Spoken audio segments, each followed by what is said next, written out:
ನಿನ್ನೆ ಮಂಡ್ಯದಲ್ಲಿ ಪಕ್ಷೇತರ ಅಭ್ಯರ್ಥಿ ಸುಮಲತಾ ಅಂಬರೀಶ್ ಸ್ವಾಭಿಮಾನಿ ಸಮ್ಮಿಲನ ಅನ್ನೋ ಹೆಸರಿನಲ್ಲಿ ಬೃಹತ್ ರ್ಯಾಲಿಯನ್ನ ನಡೆಸಿದರು.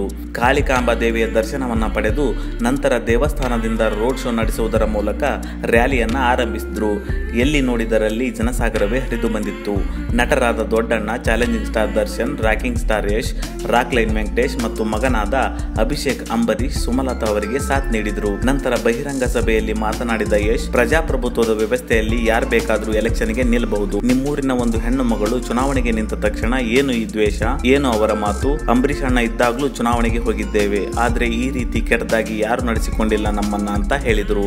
ನಮಗೆ ಎಲ್ಲರ ಮೇಲೆ ಗೌರವ ಇದೆ, ಆದರೆ ನಮ್ಮ ಮನೆಯ ಹೆಣ್ಮಕ್ಳ ಬಗ್ಗೆ ಮಾತನಾಡಿದ್ರೆ ಯಾರೇ ಆಗಿರಲಿ, ಎಂತಹ ಶಕ್ತಿಶಾಲಿಗಳೇ ಆಗಿರಲಿ, ಎಂತಹ ಸ್ಥಾನದಲ್ಲೇ ಇರಲಿ, ಸುಮ್ಮನಿರಲ್ಲ ಅಂತ ಸಿಎಂ ಮತ್ತು ಅವರ ಬೆಂಬಲಿಗರಿಗೆ ಪರೋಕ್ಷವಾಗಿ ಎಚ್ಚರಿಕೆಯನ್ನ ನೀಡಿದರು. ಈ ಬಾರಿ ಸುಮಲತಾ ಅವರಿಗೆ ನಿಮ್ಮ ಮತವನ್ನ ನೀಡಿ ನಿಮ್ಮ ಸ್ವಾಭಿಮಾನವನ್ನ ಪ್ರದರ್ಶಿಸಿ ಅಂತ ಹೇಳಿದರು.